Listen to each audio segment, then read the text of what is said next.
start from we. All right, we need to start from the top. Do your channel intro. Yo, hey, this is Take Place, and that was SP telling me to tell you guys this is Take Place. What's up? Hey, what's up, guys? Today we've got a very interesting conversation. Tate's been working on it. He's been researching this for a few days. I just found out this morning. It all happened kind of spontaneously, but let's get this party started, brother Tate. Yeah, man. Okay, so I've been taking notes on the Mandela effect, the Akashic field, C.E.R.N, different possible physical constructions of Earth within our universe that are just a little bit different than us, but are still a simulacrum because of causality. Now, I'm going to pull all of these together in one theory that is going to rape your minds. Are Indeed, you ready? I'm definitely ready. It seems like the first thing we started talking about on the original conversation before we decided to record this was we were talking about C.E.R.N and how C.E.R.N's actions have affected us in some very profound ways. Would you like to elaborate some on that, brother Tate? Okay, C.E.R.N, located in Switzerland, which is I believe it's 7 or 70 kilometers. Big ass Hadron Collider is the name of the machine. Yes, Now what it the Large Hadron Collider. Yes. Yeah. Now what it does is it takes and it shoots a beam of energy through it, pushing a particle at sub-light speeds, almost light speed. Yes, And I, at near light speeds. I'd like to go ahead while we've got the time, and of course you'll hear me speaking quickly. That's to maintain a high energy. I'm almost falling asleep here, but that's to maintain a high energy and to get more content into a shorter time video. How a particle accelerator works is you actually have two rings. This is something that most people generally tend to overlook. You have yeah, the two smaller ring. Yeah, you have two rings. One's going one direction, the other's going the other direction, and they accelerate the particles to near the speed of light. And then they open up these little latches on the inside, right, which allows the particles to collide at Hmm. these near light speeds. Okay, continue on, brother Tate. Okay, well, the collision of these particles is how we found what's known today as the Higgs boson God particle, which is a particle that creates mass. And we also, I'd like to go ahead and throw this in. We also use a very similar process to the same types of particle accelerators to create antimatter. Exactly, that's where I was leading to. Now, we found that slamming these particles into solid objects and destroying them at near light speeds creates this stuff called antimatter. Now, would you like to elaborate for the folks at home what antimatter is? I sure will, brother. Antimatter. Okay. A great deal of our universe, most of our universe, in fact, 90 something percent of our universe, of course, everything that is within our universe is matter, which means it is physical mass, matter, atomic matter, right? Well, the funny thing about that is most of the matter in our universe is positively charged. With an atom, of course, you have the protons and the electrons, the nucleus of the atom and the electrons that swirl around it. The funny thing about the electrons of most atoms in our universe is they're all primarily positively charged. Now, what happens? What happens with the law of relativity in thermodynamics is this: when you have a positively charged amount of energy, that energy must have a negative. You'll look at a battery. A battery has a positive and a negative, just like the batteries that you put in your toys and your electronics. Um, Anything you use a battery on, that positive charge has an equal negative to it. Relativity demands, the laws of thermodynamics dictate that a positive must have an equal negative counterpart. We look out into our universe and we see that our universe is primarily positively charged matter. Where did Yep. all the antimatter go? Well, when we discovered antimatter, which of course, as a lot of people know, at C.E.R.N, they actually make antimatter. With the discovery and the creation of antimatter, we have solidified the fact that, yes, our universe does in fact have a negative counterpart. Um, Basically, there's an antimatter universe, a counterpart to our own. Um, I would like to throw in that I think theoretically there should be a negative, but we have not found this yet. Well, we Or haven't not found a it. negative, but a neutral. Let me say Oh, a that right. neutral, a neutral. I have considered, and we may have had this before in a previous discussion. I have considered that the neutral between the negative and the positive may very well be a shared Higgs field. Think about what the Higgs field is and what the Higgs field does, Brother Tate. The Higgs field allows for the passing of energy as it passes through the Higgs field to turn into mass.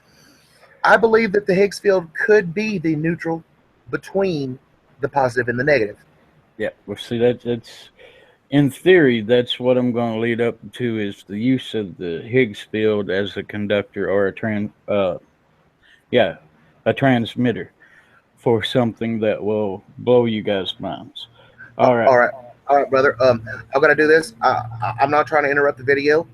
Keep the conversation rolling tight. If you can keep it rolling for a good solid 2 minutes, that'll give me enough time to do what I need to do, and I'll be right back. But keep it rolling because I'm coming right back, brother. Okie dokie. Um, okay, guys. Now, I'm going to cover the Mandela effect while he's gone. Hmm. There was this guy named Nelson Mandela who was wrongfully imprisoned. I'm sure a lot of you remember it. Um, Now, where it starts to get strange is half of the population remembers Nelson Mandela dying in the 80s. Okay. Now, the other half, which is where we're at currently, because it has happened on this planet, is that Mandela lived to a ripe old age and got out of prison and died at home. See, we half of the population which suffers from the Mandela effect, such as myself and quite a few others, um, they believe and truly remember that in their timeline or their Earth, that Nelson Mandela died in prison due to, I guess you would call it neglect or wrong behaviors towards him. Um, but that's the start of the Nelson Mandela effect, is with Mandela dying in prison on half of the populace's memories and him being alive and getting out and dying at home of a ripe old age on this planet. And Now, huh? as I understand it, you have been doing some research lately, and you have found several instances of things that I believe all of us and all of the listeners will remember Oh, quite yeah. differently than today. If you go to look for this information today, there are many things that we can remember, but those things have definitely changed. Yep. And I believe you found some great examples of that. Well, there's movies, there's magazines, there's even brand names, there's hell, even names of places you go to buy your items has changed. You remember Home Depot? Oh, you're not going to tell me because look, I remember it seems like I saw a Depot commercial just a few years ago. You remember Home Depot, right? Now it's Well, the yeah, Home Depot. they never called it the home.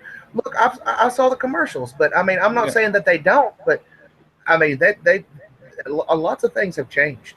Now it's the Home Depot. You remember fuck, what was it? Volvo? It had the circle around the Volvo.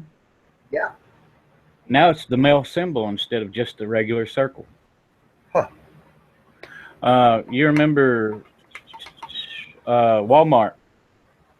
Well, It of had the course. dash in it, right? Yeah. Now it's got that funny little. What would you call that? A asterisk? Yep. The McDonald's has done the same. No, it was Oh, you're not not going to Home tell Depot. me. You're not going to tell me they've changed MC Donald's to McDonald's now. MAC, no apostrophe, no dash, just MAC Donald's. Nuh-uh. Yep. It was MC Donald's, and it was also MAC uh, apostrophe Donald's. Oh my gosh, they've really changed. Now it's McDonald's for real. Yep, that's just like Tostino pizzas, the little pizzas you buy for 99 cents. Uh-huh. Tostinos. Oh, tell There's tell no them S about in it. tell them about the Fruity Pebbles, man. I grew up eating that cereal. Oh, Fruit Loops. Yeah, it was Yeah, Fruit Fruit Loops, wasn't it? Loops. Yeah. Yeah, spelled Furit Loops. Right. Now it's spelled Froot Loop. And see, I don't even understand the reasoning behind that. I mean, you don't spell fruit F-R-O-O-T, Yep. but that Hey, this is a famous one, D. I'll get you on this one, Bubba. You remember what does your baloney have as a first name?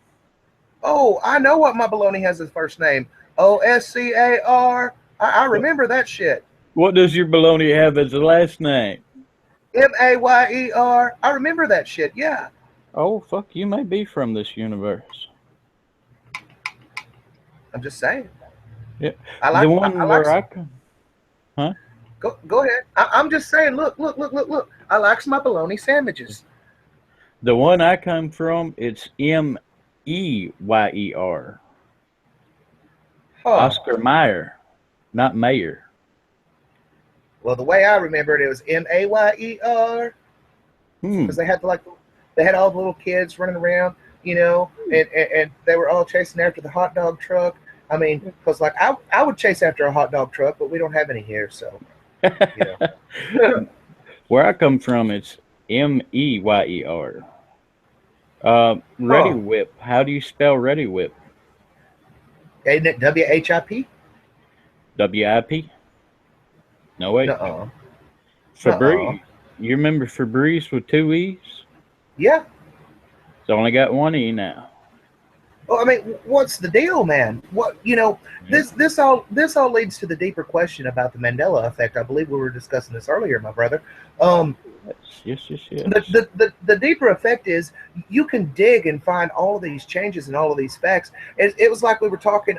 Remember, I grew up watching a cartoon, and the cartoon that I was watching was Yeah. called Toxic Avengers. It had a really awesome intro. It was like Toxic Avengers, Toxic Avengers. They're gross, but they still get girls. And you cannot find that. When you go to look for this cartoon, it's a very similar cartoon, but it's not the same. It's called Toxic Crusaders. It's got a completely Yep. different intro. Um, You remember Curious George had a tail, probably. Curious George does have a tail. He always had a tail. He doesn't now. He's never had one in the books here. Well, my assumption is that was from that one episode where Curious George visits the razor blade factory. Here's a big one for you guys. Now, you think I'm bullshitting on all this little stuff. This is a big one that will get you. I got it. I got it.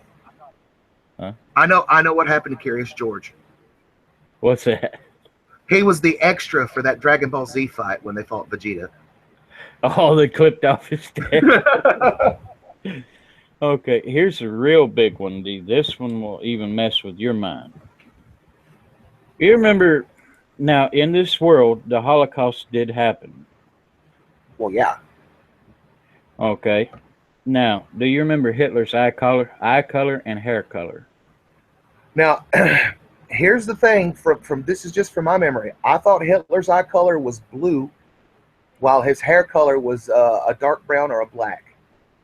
Well, see, you may possibly be from this world because Hitler's eye color, from where I was at, his eye color was brown. I mean, are you sure? Because here's 100%, because that was one of the points where we would laugh at Hitler over the fact that he believed the Aryan race had blue eyes when he had brown eyes. He was nothing like them. hmm. I mean, I remember Hitler having blue eyes, but I remember brown 100%, man. I'll tell you what else I remember about Hitler. He was just a terrible, terrible man, and um, Yeah. I don't feel that there was ever enough justice given. The fact that he died in the way that he did, and he took his own life, uh, people deserved some sort of vengeance, and they didn't get it. You Mm-hmm. know, Um, who played Superman over here? Oh my God, you cannot. It doesn't matter what universe or how many Mandela effects. Christopher Reeve, not Reeves, Reeve. Well, see, I'm from the one where there's a ES at the end. No, it was Christopher Reeve. That's just like Seagal. He had an S on Oh, his. no. I'm going to go ahead and I'm going to say this. Your universe can have Seagal. We don't want him. I didn't want him either, but he was there. Okay, in my universe, JFK's car, it was a 4-seat convertible, not a 6-seat. It wasn't a 6-seat convertible. I remember I saw the video, man. It was a 4-seat. It's a 6-seat convertible with 2 passengers in the middle seat at current moment. What? We may have went through more than one semichrome Earths altogether. Well, I mean, me and you have a lot of experiences that we together remember similarly, but I do remember some things differently than you. But I do remember his damn car. It had a front seat and a back seat, and that was fucking it. Look it up right now. Hang on a second. I will screen share this shit and show you. It is a 6-seater now. Huh.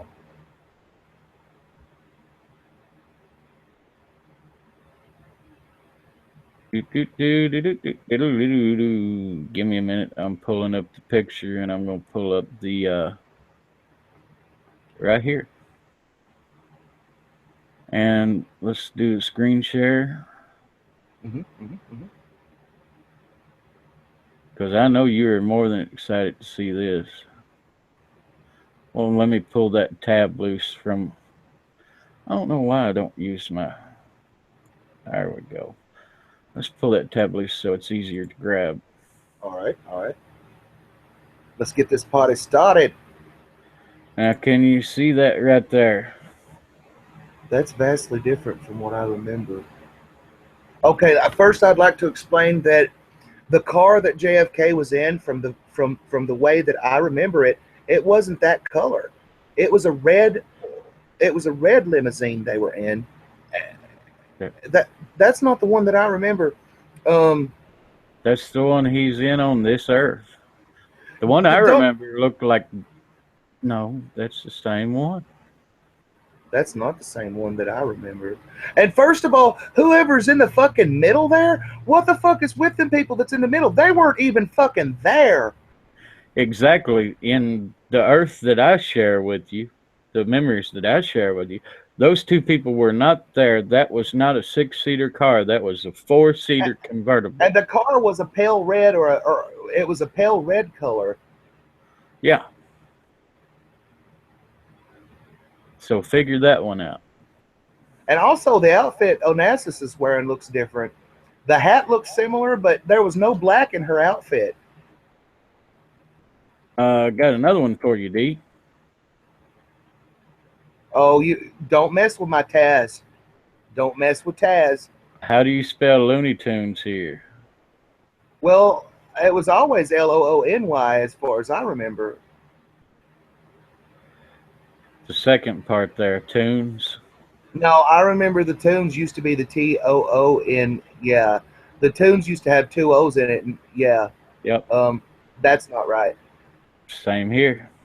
Because I remember the Tunes matched the Looney. That was all about the O's. Field of Dreams. You remember that movie, Field of Dreams? Yeah, if you build it, they will come. I remember seeing previews of that movie, but I was never a fan. All right.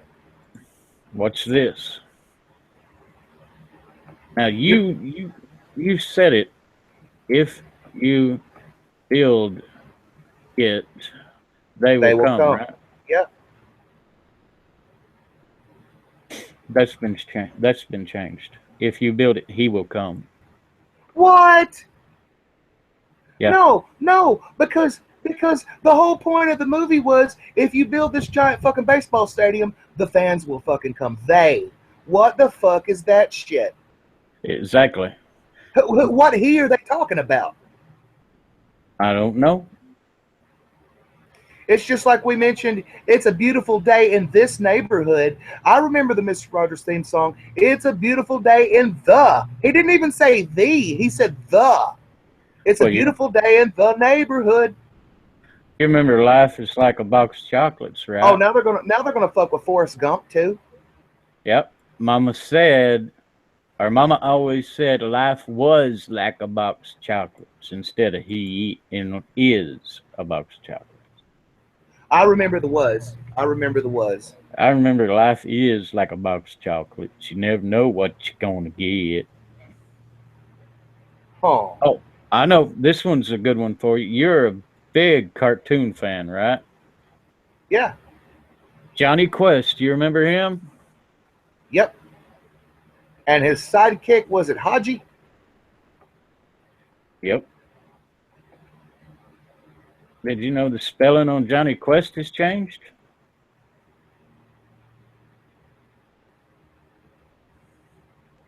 That is different. I remember it was Johny. Mm-hmm. There was an H in there. There was, and there always has been. And you know what? I don't care what the Mandela effect says. There always will be. Now, here's the part that will really fuck with you, D. As we was talking earlier, now, I'm not going to say what faith you're with, but this affects the faith that you're with. You remember the lion and the lamb.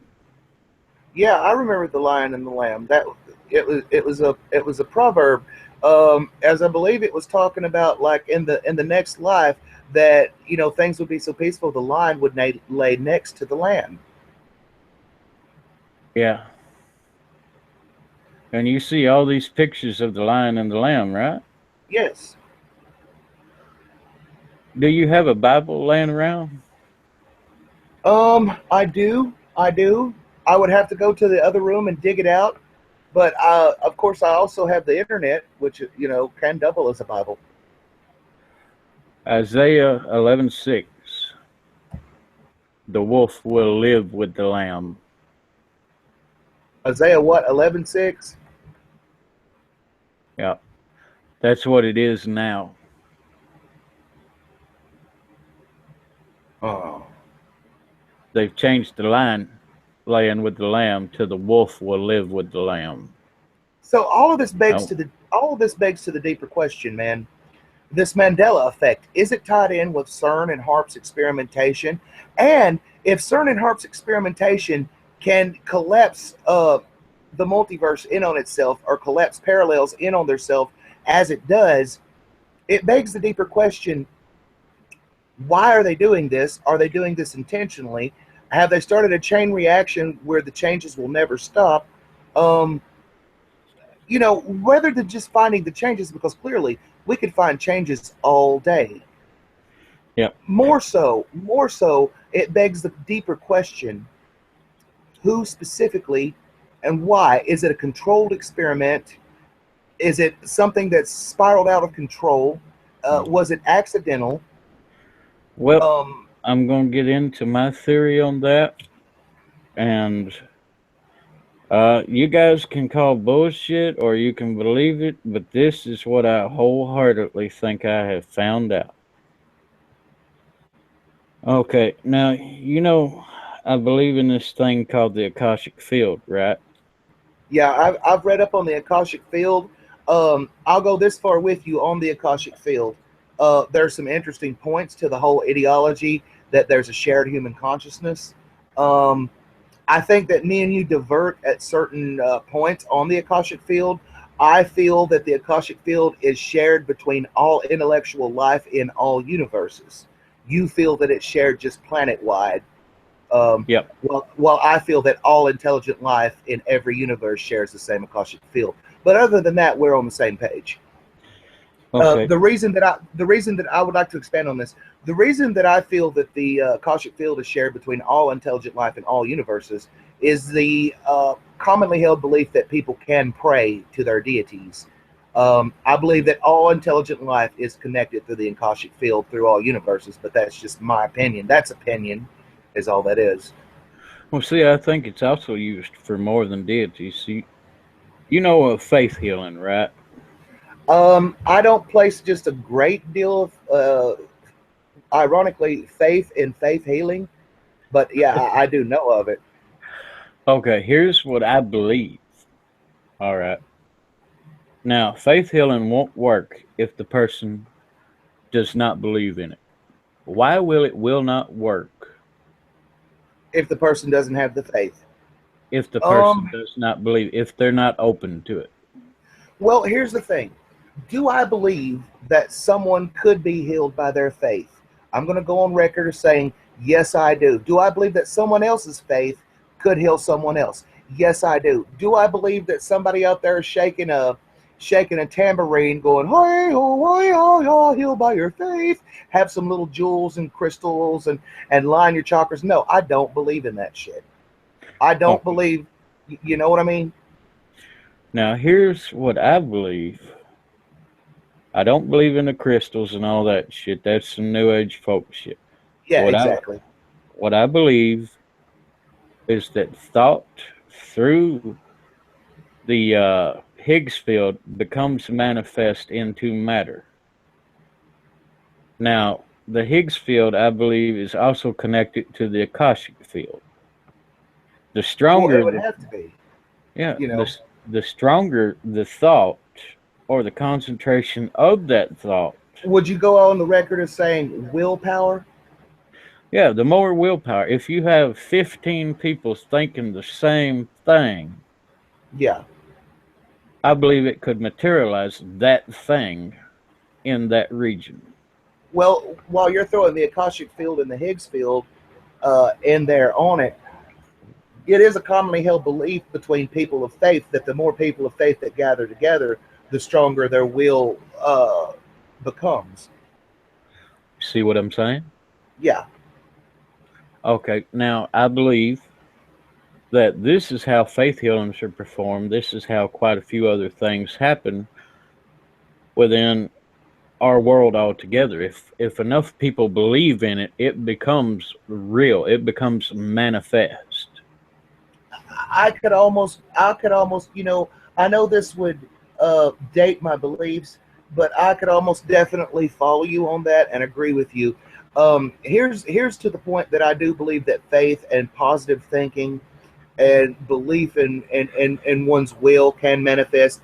If, let's say, a group of, say, 1,200,000 people, or even 1,200, even 12 million people, if 12 million people all group together and decided that, well, here's what we want. We want, Mitchell to go bald. We want Tate to go bald suddenly overnight. If they truly desired that and wanted that, and they, yeah, I believe that if enough people had faith and desire that you go bald overnight, that it would happen overnight. Yep. Okay, now here's another thing that I'm going to bring up. We're all tapped into this field. The brain is a transmitter and a receiver.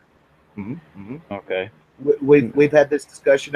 I'll just take my little seconds to elaborate. The brain is a transmitter and a receiver. It's basically a biological antenna. The brain it is also a biological computer. It functions on 15 watts of electricity. Hmm. It stores information just like a hard drive. You've got your neural net. A lot of people don't realize this, but biological or bioelectrical activity is actually what forces a person's heart to pump. Your brain actually defibrillates your heart each pump. Hmm. Um, the brain produces brain waves. Now, it sends these waves out. So it makes sense that why nature tends to have a way and a reason for the things that it does. Why does a person's brain produce waves? Every thought you have, every action you take, it sends out a wave. It's to Or, help control and change your environment to your suiting. I mean, that's a good idea. That's a good ideology behind it. And if the brain does produce these waves, as we know that it does, because we even have scientific technology to record brain waves and study them, um, the brain is an antenna that puts out waves. It only makes sense that it would also receive waves. And I believe, as we were talking about the Akashic field, that is how we receive. We receive just as much as we produce. Hmm. Well, see, that's where I keep my beliefs very open on psychics, and remote viewing, and quite a few other things like that. Well, you have to understand. We had this conversation earlier, and I will recap on this for the conversation that we're having now. Um, you know, if you want to talk about psychics, you can't talk about psychics without mentioning the word, paranormal. Now, before people start rolling their eyes, I want to mention something. And I want to bring this up for debate for the video. Um, Paranormal, the very definition, paranormal defines as anything that is outside the explanation of science. So paranormal is something that science cannot explain. Now, what is science's job? Science searches for the answers for the things that it doesn't have explanations for. So, in a way, science does not discredit the paranormal. Science is all about the paranormal. It's about exploring unknown depths of our reality. It wants the explanation for those things that it cannot explain. And the definition of paranormal is the things that science cannot explain. Exactly. Now, Mm-hmm. now that we've gotten that out of the way, here is what I believe has happened to cause the Mandela effect that may have been done by CERN. Okay. Okay. Um, I want to bring this up before you continue. Don't lose your train of thought. How long do you assume CERN's been doing this? Because the public has just recently, in recent years, found out about it. But I've always heard this old saying: any knowledge that is available to the common public, well, the people behind secret doors have known about that for 60 years.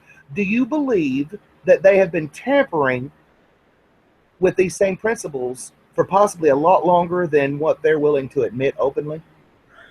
Well, the first production of antimatter was actually not made at CERN. It was made in 1955. So I'll give you a hint on that. Oh, yeah, that I already knew, brother. Yeah, so they've been fucking with antimatter, which means they've been able to speed particles up to the speed of light for over 50 years at current point. Well, near the speed of light. Yeah. Um, I'm not Near, saying that I'm not saying it's impossible to speed a particle up to the speed of light. I'd just like to explain the reason why light speed travel isn't possible for humans. It's not that we can't achieve the speed of light or even break the speed of light. The problem is that when physical matter reaches the speed of light, it has this tendency to turn into energy. So yeah. basically, so basically, can we achieve the speed of light with physical matter? Yes. But what happens to physical matter when you achieve the speed of light? It turns into energy. Well, here's the thing that's really going to disturb you, and it's the common link to the Mandela effect, simulacrum Earths, Do and you mean semichromium? no simulacrum, Okay. which means copy, but similar. What it means is an imperfect or an indifferent copy. Yeah, simulacrum. Okay. N- Now, I know my speech impediment probably didn't help that out any, but Well, I mean, we've here all got we've all got speech impediments, man. I sound like if Justin Timberlake were a My Little Pony extra. So here is my daisy chain that's going to blow you away. Are you ready, man? yeah. Okay, you got CERN, which is specializing in taking mass and turning it basically into energy through speeding it up to almost the light, or almost the speed of light, or the speed of light, correct? Hmm. Now, what's the only thing that can carry from one distance to another without physical mass and not be hurt by the time it gets to another place within space? Okay. That would be energy, kinetic energy, man. Um. Well, not really kinetic energy, but energy. Yeah. Yeah. That's what I was. Any kind of energy, technically. because you cannot take from nor add to energy. You can just convert it from one form to another, correct? Well, actually, to be more specific about that, that is the law of thermodynamics in Physics 101. You cannot Law of create energy. conservation of energy. Yeah. Yes, yes. You cannot create energy from nothing, nor can you completely destroy energy. The only thing you can do with energy is convert it from one form to another form. Yeah. Yeah. Okay, now here's what's going to disturb you and the viewers out there. It's disturbed me highly, and it's got me thinking about things. Now, you got the Akashic field, which runs off of energy, brain waves, right? Yes. You have simulacrum Earths, which are different by causality, because, well, if a Earth springs up or Earth-like planet springs up in a different arm of our solar system, it's going to be a little different due to the different paths it takes. Okay.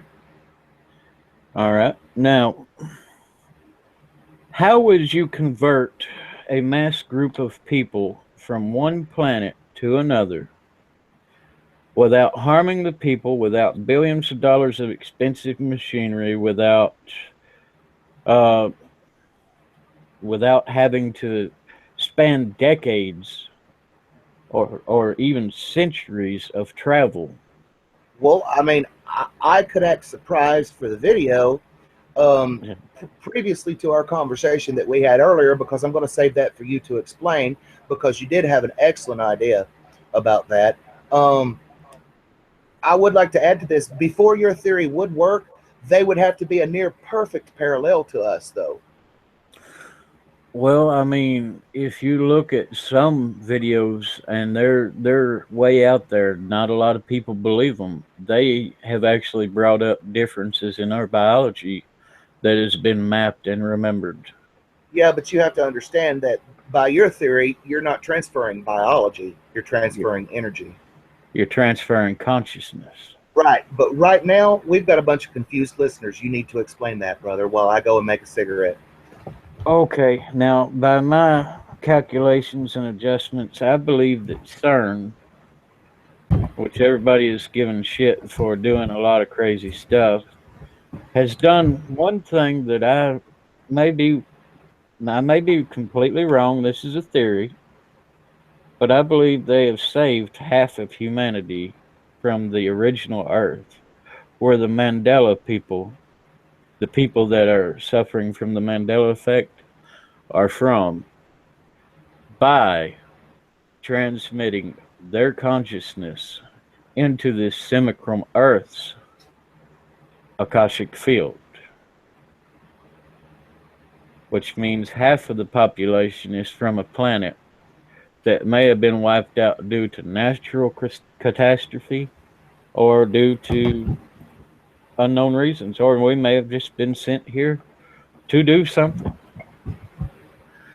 Um, I just got back. Did you fully describe the transference of consciousness to the parallel yet? Yeah, Okay. I was going to add to that. It kind of reminds me, if you guys remember, but heck, if the Mandela effect has done taking it over, it wouldn't surprise me. There was an old show called Quantum Leap, which surprisingly, the science in that show kind of does hold up. Um, the transferring of consciousness from one being to another being in a different location. yeah, Um, it's kind of a very interesting thing. yeah. Well, see, that's why I believe. Okay, now we've had this discussion before. I've got nothing against these people, and I know they have a mental illness, but I believe that a lot of people who suffer body dysphoria are from this alternate Earth that we came from originally. Now, Well, what I would. happened was they got transferred into the version of himself here that, due to causality, has switched the sex of the body. Oh, you're talking about like the people that have gender crises. Yeah, the people who have body dysphoria. Well, for the sake of me and you both, uh, we should tread lightly on this topic, and plus, I have an interesting question to ask. Yeah, What do you know of the old Earth? What happened to the old Earth? Is I mean, um, I have no clue. All I know is where the location was. It was at the end of the Sagittarius arm of the Milky Way galaxy. now here are my thoughts about something, brother. If now this is just a theory, but we were talking about planet Narubu. Nibiru, yeah, it Yeah. could have wiped out old Earth. Well, here's a thought. Now, what I have done through the studying through the years, they used to call it Planet X. I much prefer to call it Planet X. Honestly, it's an easier name to pronounce. It sounds cooler, but it's all the same. You know, uh, Yeah. when we're talking about Nibiru, um, here's the thing. It was a dreaded thing. There are people that said, the Mayans predicted the coming of Planet X, Nibiru, or was it the Sumerians? Either way, is It it was possible? and the Is it Sumerian. possible that this collective transference of consciousness was because of Nibiru, or was it to get away from planet Nibiru? Yeah, see, that's what I'm saying. I don't know if it was just to see if they could do it, if it was because of a catastrophe, if it was, I've got no clue. We could be just one big test experiment. Well, I mean, there's several theories that a person has to consider. Um, the Sumerians seem to dread the coming of Nibiru, that it would bring about the destruction of Earth. Is So it did the possible? mind. Is it possible that the transference that you were talking about from one arm of the galaxy to the opposite into the parallel consciousness was, an intentional move to get us away from them? That's what I'm saying. It could have been because if you look at it, I don't know if you remember it, but I remember it clearly. 2012, 2014, both of those years, it was predicted that Nibiru would reach Earth. Yeah, and Now, yet, and yet, and yet, for some reason, Nibiru never came, and that may be because we're on the whole other side of the galaxy now. yep. Well, if you look, the old Earth is at the end of the Sagittarius arm of the Milky Way galaxy. Um, let's delve deeper into the subject of that transference of consciousness. Did it happen in an instant? Did it happen a few people at a time? Did it happen? Because you can't say that it happened overnight while we slept, because people sleep at different times. Well, here's the thing. Okay, now the people who have been transferred would not remember being transferred. Well, of course not. They Uh, wouldn't even know.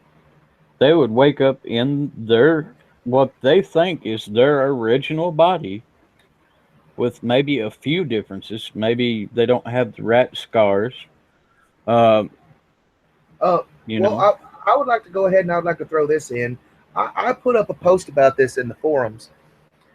Something happened to me once, and I couldn't explain it. I thought that it was a glitch in my brain because I'm normally, me, I'm normally a very alert person that's very attentive. Yes, I zone out from time to time, but that's when I'm actually focused on my studies and my science. When I'm doing something like driving or talking to people, I'm very attentive and alert. I pay very careful attention to all of my surroundings. Um, Something happened to me once several years ago while driving, and I still have no explanation for it, but I'd like to throw this out there. I was driving. It's a drive that I've done quite a lot. It was from my uncle's house, because my uncle had recently passed away. I went down to see, my uncle's family, my aunt and my cousins. Um, and I drove by my uncle's grave. It was a couple of miles away from the house. It was on the way home, and I had this habit every time I drove home, just as an honorary nod. As I was driving down the road, I would look over, you know, to the cemetery, and I could see his grave by the road. Now, on this particular journey, I had already stopped at that stop, looked over, and saw my uncle's grave. Now, here's what's funny. I drove for about 10 minutes, and I don't know how it happened. I can't explain it. But I came to that stop again, and I was driving a straight line from my aunt's house to my home. I came to that same stop. I stopped and I looked over and I was like, wait a minute. I did this 10 minutes ago. How is this possible? Yep. I'll be right back. Yes, you're on to something. I believe that's where a lot of lost time comes from, the switching of consciousnesses. But I mean, on that particular journey, I drove past, going a straight line past my uncle's grave twice, Yeah. and it blew my mind. Oh, dude, there's some stories I got to tell you about people that I've been looking up, and these are people that have taken a lie detector test, been checked out. Mentally, they're okay. They're not lying due to the stress test and all that. Yeah. But I will be right back. I've got to use the restroom. All right. So, not knowing what else to talk about while Tate's going to do his things, I want to talk to you guys about something that I have been recently studying called dark energy. We've already covered on the channel in our conversation, we were talking about dark matter and antimatter. When you speak of the subjects of dark matter, antimatter, and dark energy, people can tend to get those few subjects confused. Dark energy is an interesting force.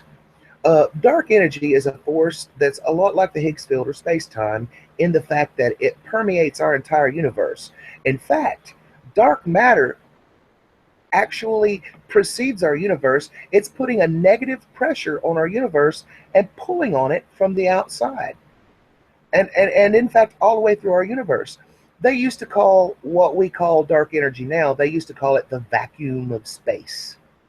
But the more we understand about physics, the more we learn in the fields of science, um, we have learned that what we call the vacuum of space, it's not really a vacuum, so to speak.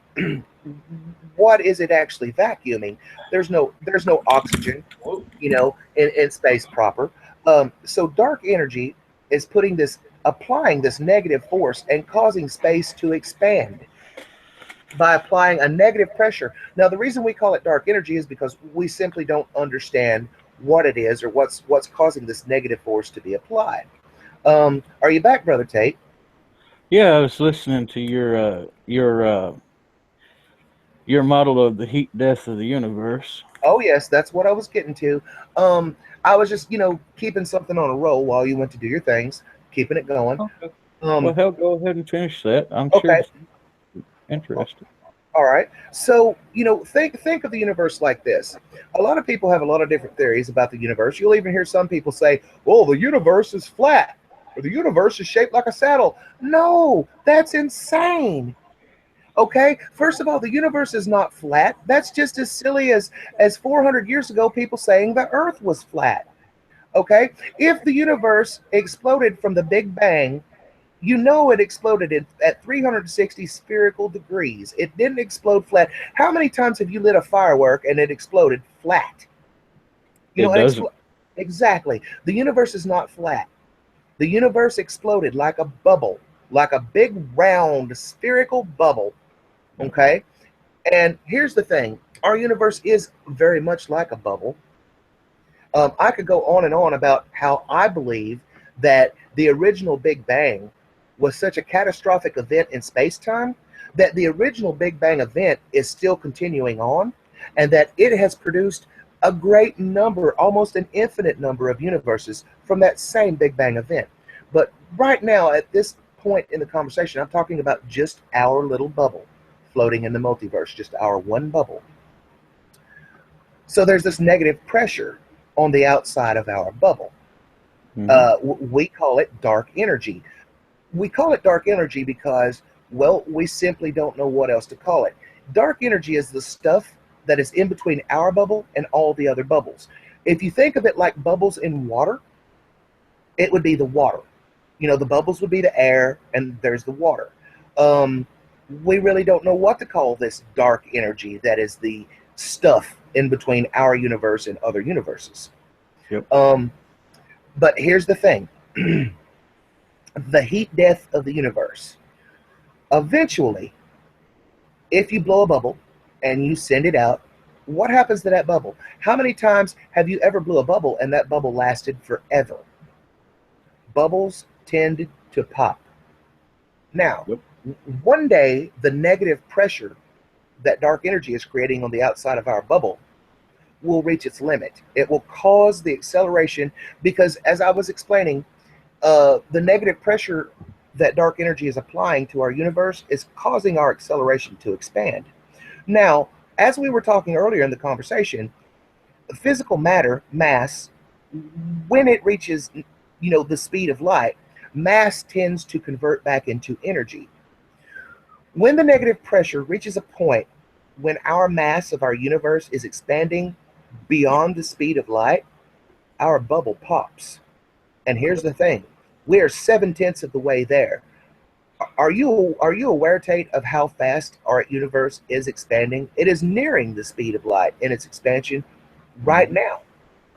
Well, see, that could be another reason for the Mandela effect. Um, You reckon somebody saw the heat death of the universe coming and decided to relocate human consciousness?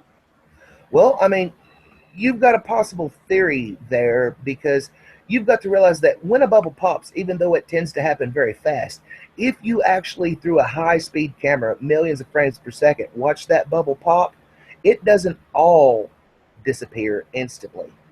Exactly. Well, think about this. This may be another Lincoln factor. You know that big wide sector of space that has nothing in it?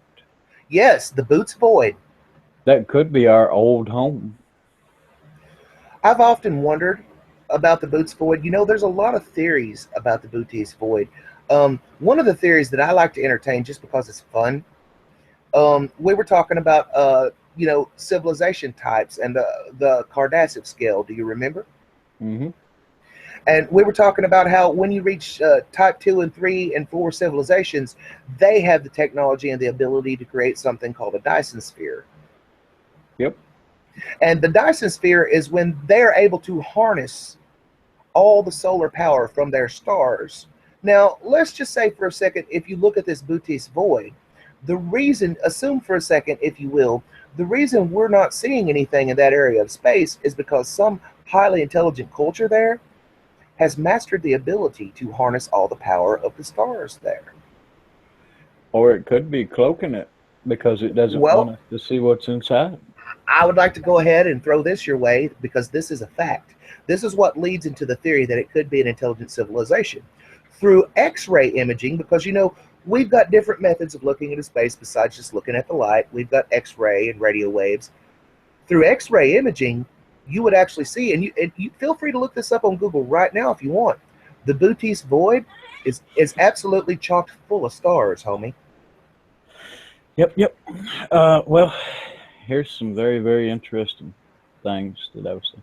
You remember how I was getting on to the what I believe would be missing time could be the transference of consciousness into a different body. Yes. Well, now there's a couple of other instances where you remember the man from Torrid. I absolutely do. What a very interesting story that was. Would you like to tell it? I'll let you tell it because you remember more of the details than I do. I do remember somewhat of the details. There was a man, I believe he was in Japan to fly home. He was on a business trip. Uh, this was in at some point in history. I'm thinking it was sometime in the late 50s. It may have been 59 or the early 60s. Well, this man, he approaches the airport. He wants to get his ticket home.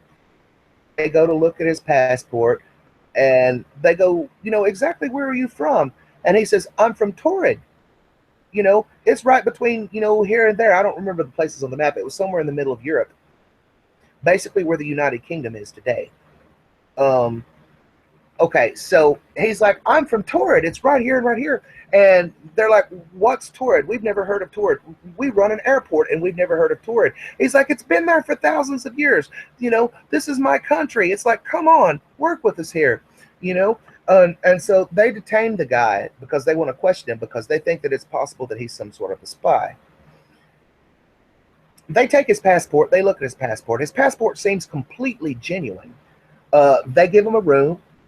in a hotel with armed guards because they're worried that, like, well, this guy's got a fake passport, blah, blah, blah. He might be a spy, so we're going to get him checked out. The guy who was in the room with armed guards, the armed guards go in there to defeat him. And, this is part of the story that a lot of people haven't heard. One of the guards goes in there to defeat him. And the man, he disappears. Like it was almost like the way that guy explained it. It was like if something just went opaque, right? Yeah, like that image. Do you see that image, that first image where it says man from Torrid, where he looks opaque? Yeah, basically like that. He just did that into non-existence. Mm-hmm.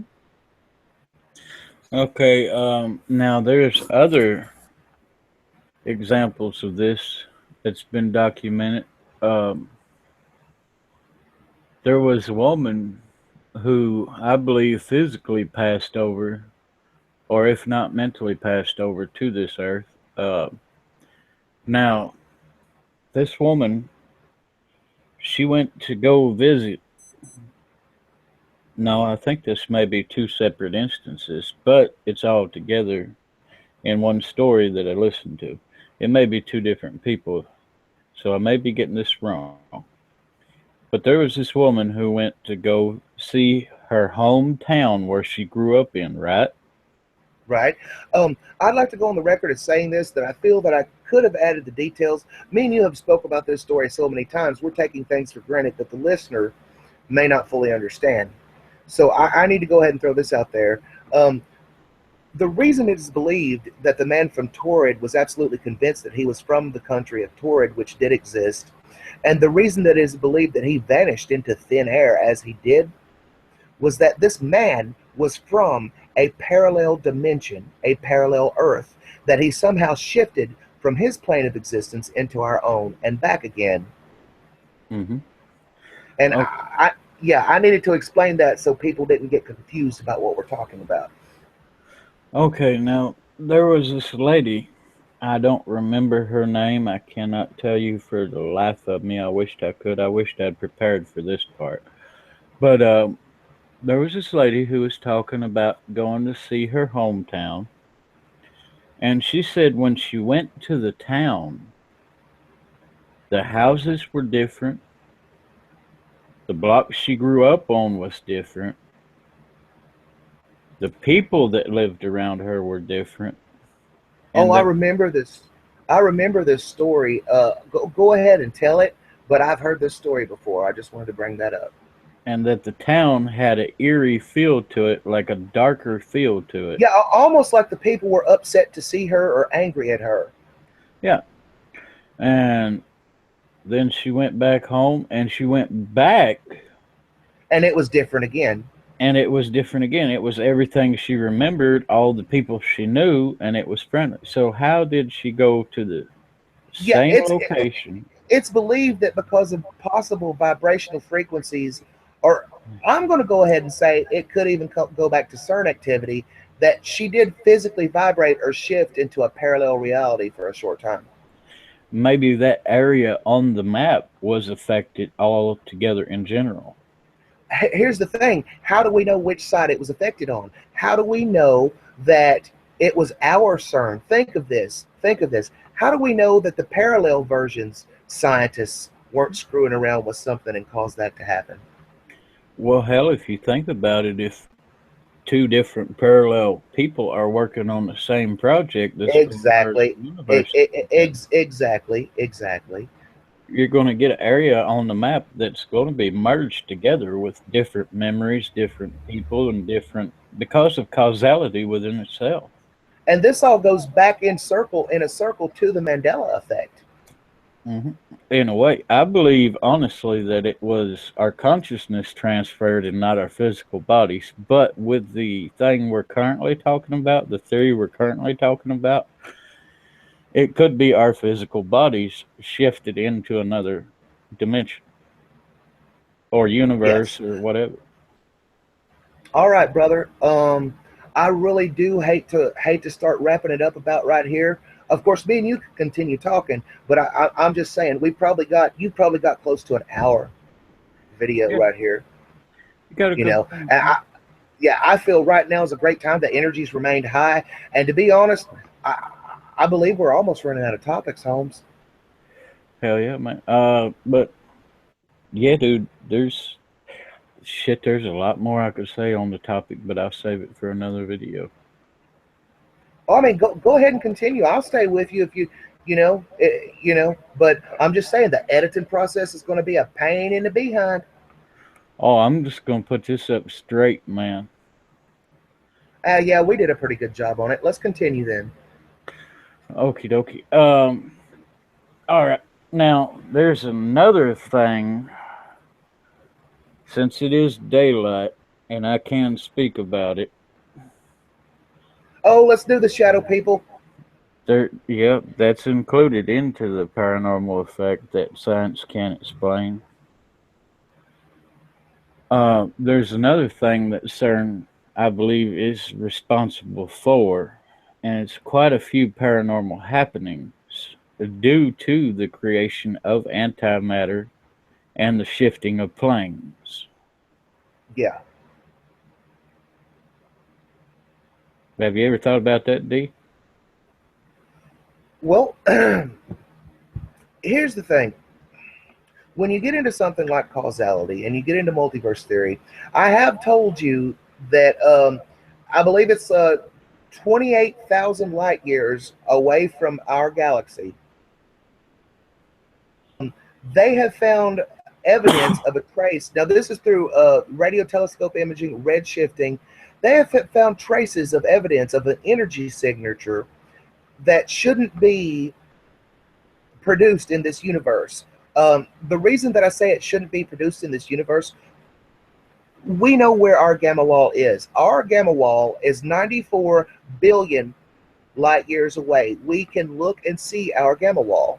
Yet there is an energy signature 28,000 light years away of a gamma wall that puts off a different signature than our gamma wall. Okay? It is a gamma wall, but it's not our gamma wall. It is believed that a parallel universe is actually colliding with our own and it's causing distortions 28,000 light years away. Yep, overlaps ours. Yes, this is not paranormal. This is not tinfoil hat. This is factual science. Look this up, people. This is legit. Yep, yep. Now, with that current model of uh, physics in place to where two walls of parallel universes could overlap. Now, here's what I believe that a lot of the paranormal and supernatural creatures, beings, and happenings that happen within our world is. Um, I believe they're overlaps from different Earths. Well, you have to look because I know that you fully understand this, but you've got to realize, man, with what me and you have studied, unless a person currently taking physics in high school or college, they're probably sitting down thinking like, what the hell are they talking about? I think we need to be a little bit more descriptive about some of our things. Okay. Um, All right. I'll put it this way. All right. Take the pages of a book. yeah, that's a good one. Yeah, use that one. You draw out our galaxy on the page of a book, and Right, then you draw out our galaxy on another page. right. They have found a way to rip a small hole through one page to another.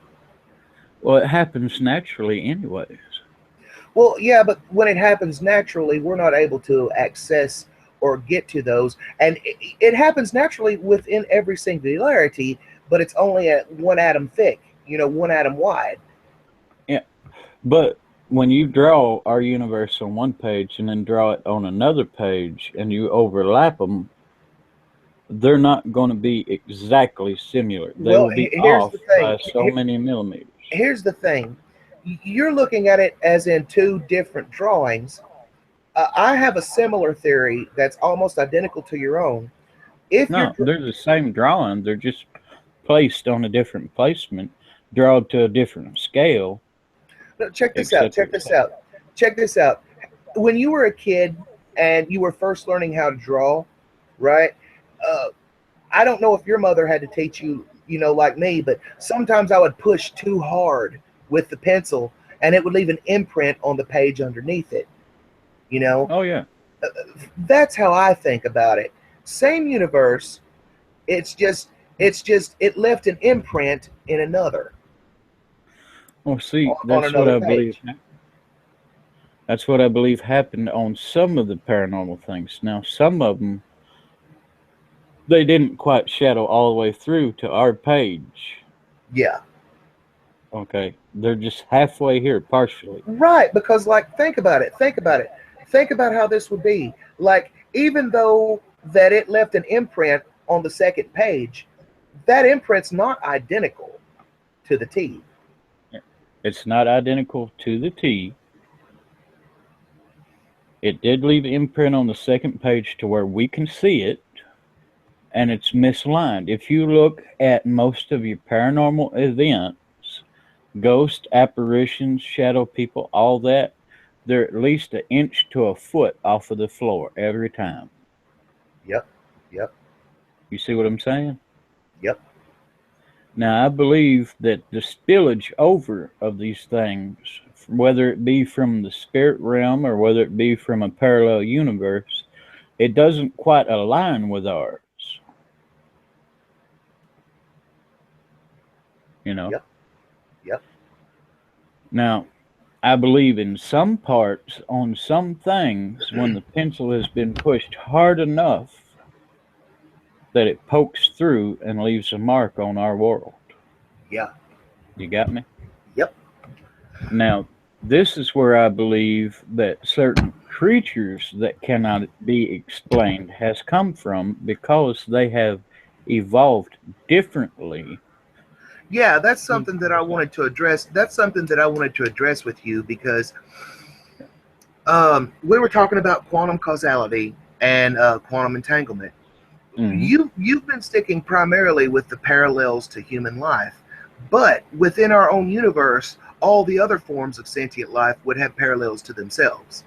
Exactly, like there could be one Earth where humans never got past apes or whatever we came from Right, right, originally. but you're still in the human family of things. Let's talk about extraterrestrial alien life that is not human. They Well, also would have their parallels. see, there's not only that, but there's terrestrial life like canines Hmm. that could have evolved to an apex damn near human like, which is where we get sightings of werewolves Indeed, from. indeed, That's indeed, where we indeed. could get another species of ape like Sasquatch from. This is true. You see what I'm saying? So I believe they are a natural phenomenon, just not natural to this world because our causality did not line up with theirs. That's a good call. That's a good call. See what I'm saying? And even outside of the our known planet, say extraterrestrial life, that could be why there's so many different species of extraterrestrial life that has been recorded. Yep, yep. You know the book with 82 different species of extraterrestrial life? Yes, the Alien Handbook. Mm-hmm. Well, I'm willing to bet that more than one or two of them did not come from our universe. Well, I would like to go ahead and throw this in. Um, we've had these talks about, what is the, just be fair to me here on this. What is the very most popular of all the different kinds of aliens, at least in the last 20 years? Well, the most seen within North America has been the Greys. Exactly. I'm so happy that you hit that right on the head. Um, why do you believe it is that the Greys have such a fascination and interest? I'm not even talking about like, why are they making hybrids? Why are they poking our butts with probes? Why are they getting our cows? No, they seem to have an interest not just in humans, but think about it. There's cattle mutilations. You catch them out. You catch them out in the woods sometimes, just exploring. Um, Well, my there's different areas there that I could go into. well, one of the areas that I'd like to touch upon is what if the Greys are not from this universe? What if they are Yeah. coming through via distortions from another universe entirely? And the reason that they're so terribly interested in us and is they're like, oh man, look, we found intelligent life in this universe, you know? Look at this version of causality. Hey, what's this? Yeah, exactly. And that's why they're so interested and why they're like, oh no. We've got to hybridize a few of you guys because we're taking some of you home with us, you know? Yeah. I mean, that could be a possibility. It could be that they're from another planet and they found us and they're like, hey, we're interested in this because this is different than our planet. Here's the thing. Here's the thing. You've got to look at other forms of extraterrestrial speculated life in this universe. Large and by far, the biggest problem we have had has been the Greys. You know, they come and they keep coming and they abduct and they keep abducting. It's like they won't let up, like we're some sort of crack drug to them. They will not let up on us. Hey, do you remember a movie called I Come in Peace? Yes, that was a hellacious movie. Maybe the Greys are like that alien. I come in peace and then rip out your brain fluids as a drug. You know, that's actually one of the going theories with the Greys. Some people believe that the chemicals that our brains produce, that they are able to synthesize those chemicals and it allows them to feel emotions that are similar to ours because they don't have emotions like ours. And to them, to be able to feel emotions that are similar is like a drug high to them.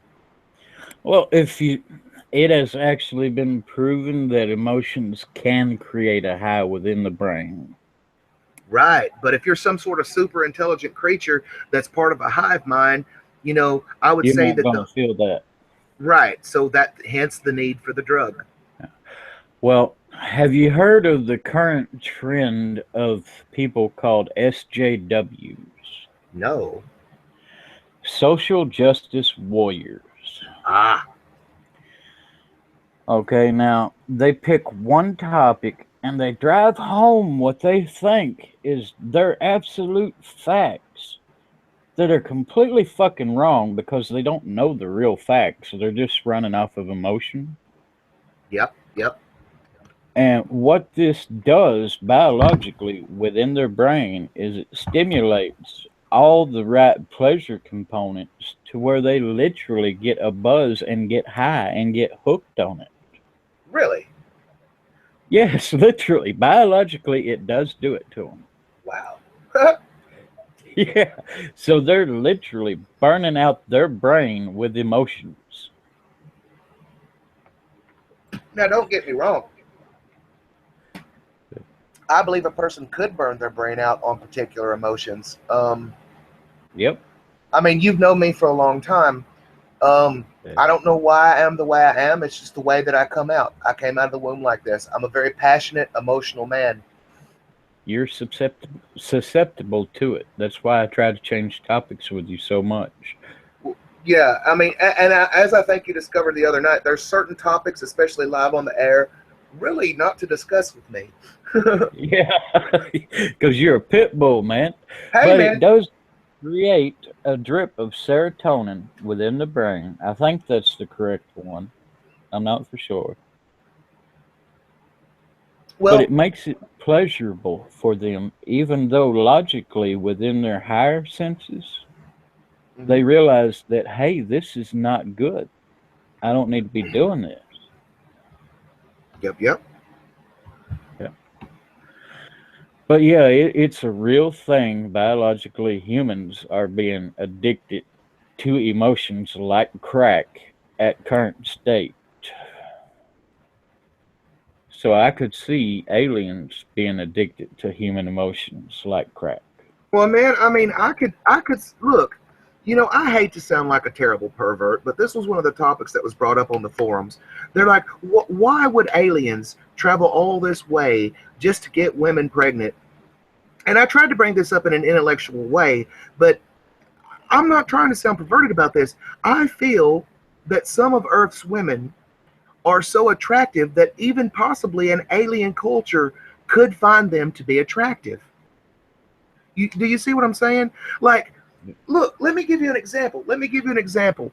How attractive are people? Are we humans? Think about it. You get a pretty woman out in the ocean, and this is a known fact that animal biologists will, even dolphins, will swim up and try to. Do you get what I'm saying? Well, here's the thing about that. Now, if these gray aliens are truly a different species from us, how attractive do we find the female baboon? Well, okay, here's the thing about that. Let's be fair about what the grays are Yeah, and what we've seen of the grays. Have you seen some of the drawings and depictions of some of these gray females? They seem adequately attractive to me, to be fair. do they have mammary glands like our females? Well, yeah, you haven't seen some of the pictures of the drawings and the reports of the female gray aliens. They Never basically seen them. they basically look like a damn living anime chick. All I've seen is the androgynous male-looking ones. Okay, let me give you an example. This is one of the subpar theories in the field of aliens. Um, do you know why anime chicks in the anime cartoons are made with those large eyes? I do not know. To prepare culture for hybrid females who will have large eyes like that. One day, if you're a true believer in the paranormal that the Greys are coming to hybridize with us and that whole bit, anime chicks will be a thing. Well, hell, I thought it was because of that something valley effect. If you make it look too much like a human, then there's this feeling of dread and morbidity because it's not human, but it looks human. You're right about that. And what you bring up is a true fact. Why do you think that society has been being prepared through cartoons and other forms of media? Think about it. Well, that's just like the whole robotics issue. Have you noticed all of the androids do not look anywhere like a real human? No, because if they look too very human, it would be terrifying to people. Exactly. Well, that's just the Uh, thing. That's just the thing. Think about how the media has been preparing people. And I know we went completely off topic at this point, but yeah. okay. Let's talk about these anime nerds, the ones that watch anime. You know that I like certain kinds of anime. You like certain kinds of anime. Some of those anime chicks are pretty hot, right? Oh yeah, big boobies. Well, Jiggly physics. what happens because of their pale grayish skin and their different colors of skin when these hybridized females walk out looking like a living cartoon, looking like a Well, living women want to hump them. exactly. Well, you got to realize though, humans will hump anything. This has been actually predated by quite a few errors. Even in certain parts of the world today, we still hump animals. Humans do. You have to realize something, man. Yeah. When you want to talk about the human sex drive, there are It many is crazy high. there are many camps that a person can fall into. There are the camps of the conservatives, there are the camps of the extroverts and the camps of the introverts. But ultimately, just to be scientifically fair about it, humans are hardwired and biologically driven to have an incredible sex drive. Dude, okay, let me put it this way. Before the days of the internet and readily. Are you okay? Yeah, Sounded like something dying over there. no, that was my microphone, brother. I was like, never mind. Anyway, we're good. Scared the shit out of me. I was like, holy fuck, somebody's dying in the background. He's sacrificing a goat. It's on now. Yeah. But yeah, man, if you think about the human sex drive, do you remember the days before the internet? Before smartphones, before cell phones? You know, to be honest, I do remember the days before the internet, before smartphones and cell phones. But here's what's up. It's Mhm. really hard to think about if life went back to that. I mean, Yeah. That would be rough because it'd be a hell of a setback. But well, I mean, I'm so used to having the internet, and things like that now. If I suddenly didn't have the internet, it would be very difficult for me. Well, there's quite a few factors in that, but I'll get on that another time. I'm driving home a topic about the human sex drive. Before all of the modern technology we have now, and porn was piped into our bedrooms. I know you've done it at least once. I've done it multiple times. You remember those sales catalogs you would get through the mail that had the chick fully fucking clothed in a sweater, winter catalog, no skin showing, but you could see a bit of side boobage where she turned sideways, so you would fap for hours. I admit, yes, I remember those, but I have to say I was one of the lucky kids, and I'll tell you why. Oh, I you was found Playboy, didn't you? my dad. He has every, even the very very expensive and rare ones. He has every issue since issue one of Playboy, and he knew that I snuck in there and got him, but he made sure to pull me aside and he said, "Look, son, there are some of these books, I would rather you not touch any of them. And I know, if I tell you not to, you're going to. But look, just understand, these in this box here are worth a fucking fortune. If I ever catch you touching them, I will break every one of your fingers." Yeah. You know. So Yeah, man, you were lucky. yeah, I was. I had. Oh my gosh! All I have to say about the whole thing is Miss April, 1998. 1998, Miss April. Um, I still see I her. got no I clue. still see her when I close my eyes. Well, see, man, I was one of the poor kids that didn't have the Playboys, and I found a Sears Roebuck here and there, and I would catch the woman that basically looked like she was in a burqa, covered with a fucking serape, covered with a goddamn No, quilt, no, no. covered That's with. that's not how you done it, man. That's not how you done it. You were supposed to do it like this, because when I couldn't find the Playboys, the second best alternative was this. Hmm? You had to go for the Victoria's Secrets catalog, and specifically the underwear models. Dude, I'm Sometimes from the South. We didn't have those. I'm from like below Kentucky. The Victoria's Secret did not hit Georgia until the 2000s, oh man. my gosh, Victoria was a secret until the 2000s there. It was fucking granny panties everywhere. There was nothing sexy about nothing, man. Asses were just naturally shaped good if they were shaped good. There Hey, was look, no support underwear. I've got to be fair to you, brother. I have been to Georgia. I have been to Georgia. I ain't gonna lie. Ain't no fucking reason that y'all didn't hear about no Victoria's Secrets in Georgia. They have some of the finest asses on planet Earth in Georgia. If a Georgia woman has a fine ass, it is fine as fuck. Yes, sir. Look, I'm just saying, it's the truth, man. Anybody who's even listening, except for my wife Sam, I love you very much, Sam. Um, He's like, don't kill me, please, but I gotta but say it. but no, I'm gonna say it, man. I would say, if there was a list of the top 10 places in the United States of women that had the most perfectly shaped butts, Georgia would be number one Yep, on that but list. when they hit about 30, 40, that all goes away. Poof.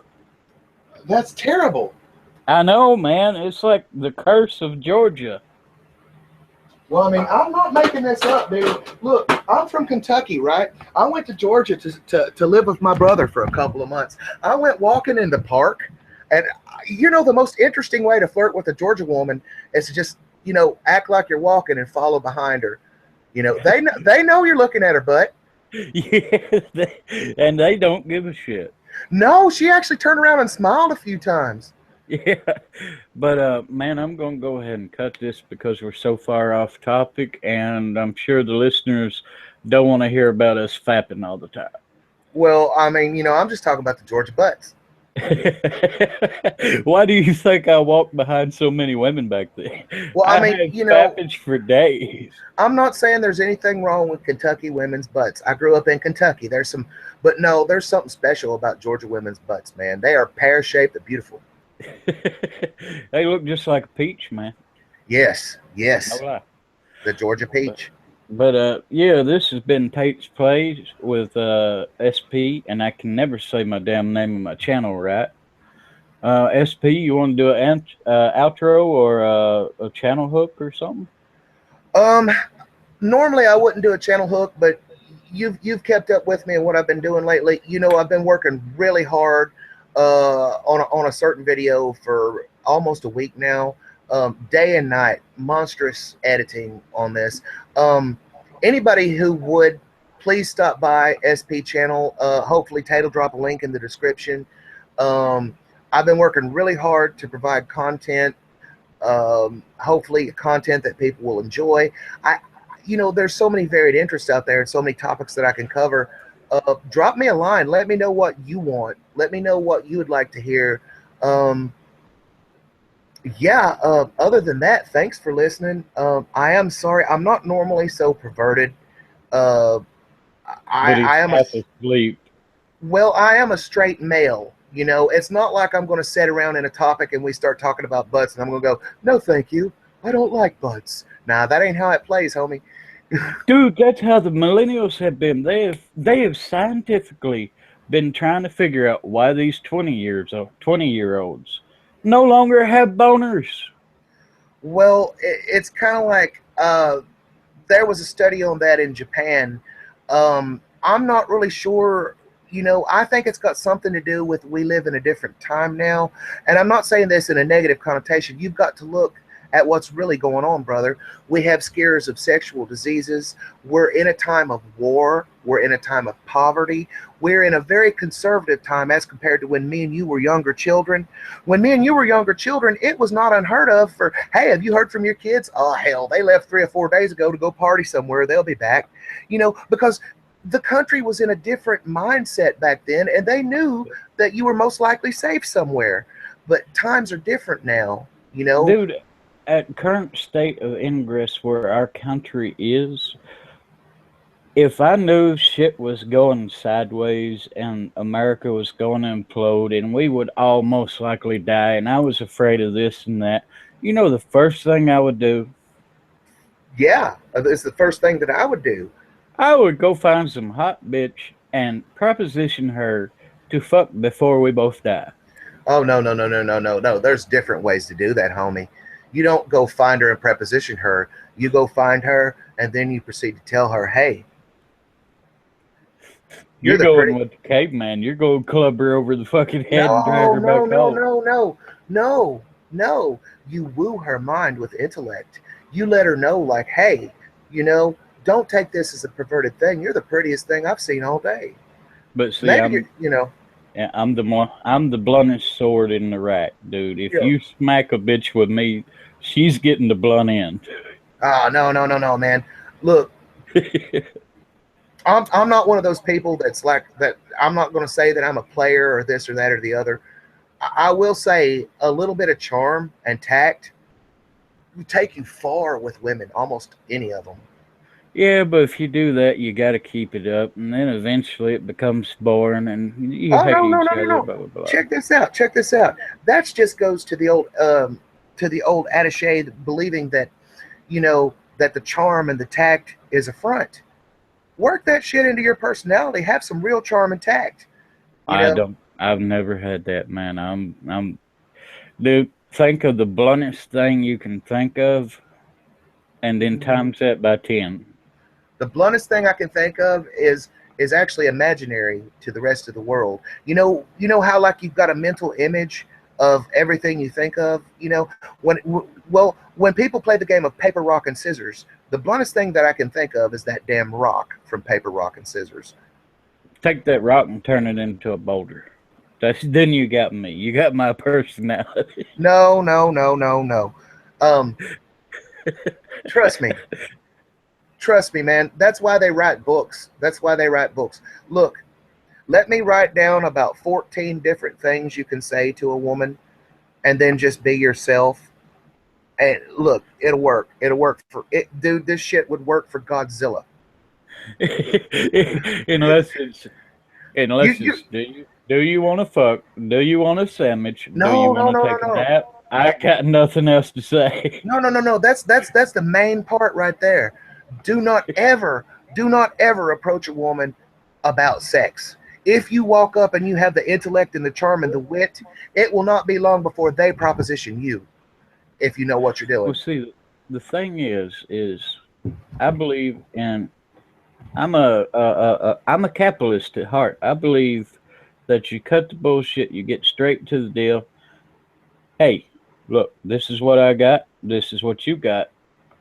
Let's come together.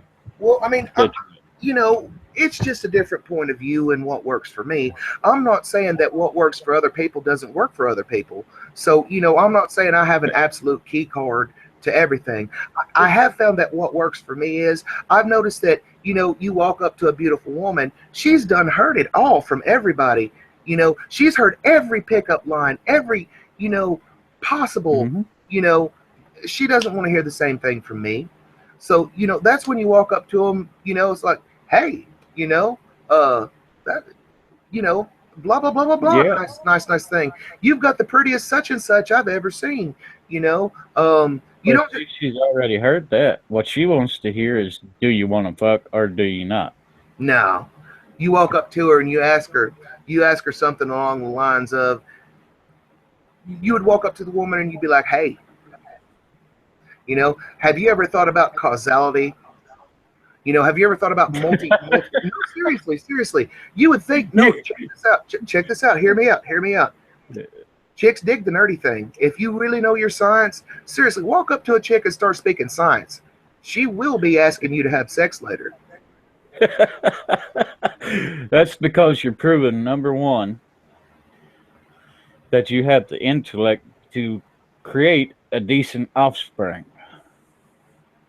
I mean, you Yeah. you may be right about that, but like you legitimately walk up to her and Yeah. completely avoid the topic. Don't avoid it, but completely leave out the topic of sex, or it's even so cliche. Even leave out the topic of her. Just like you're interested in conversation, it's like, hey, have you ever considered that in a parallel universe right now, uh, you and me are probably having a drink somewhere? Yep. Well, see, there's plenty of different roles to that, but you're playing to the instinct in her that means that you're a good provider, which therefore allows you access to mating. With me, my tact is I don't want to mate for life. I just want Well, a nut. you've got to understand, man, that all roads lead to Rome, right? You don't always Not have to all. play you don't always have to play the macho provider role. Yeah. You've also got to realize that 98% of all men everywhere play that same damn role. Yeah. Well, see, You there's can plenty of also play different roles. the intellectual passionate. Yeah, there's plenty of different roles, plenty of different ways. But yeah, I know what you're saying. Yeah. I really need to cut this damn video already.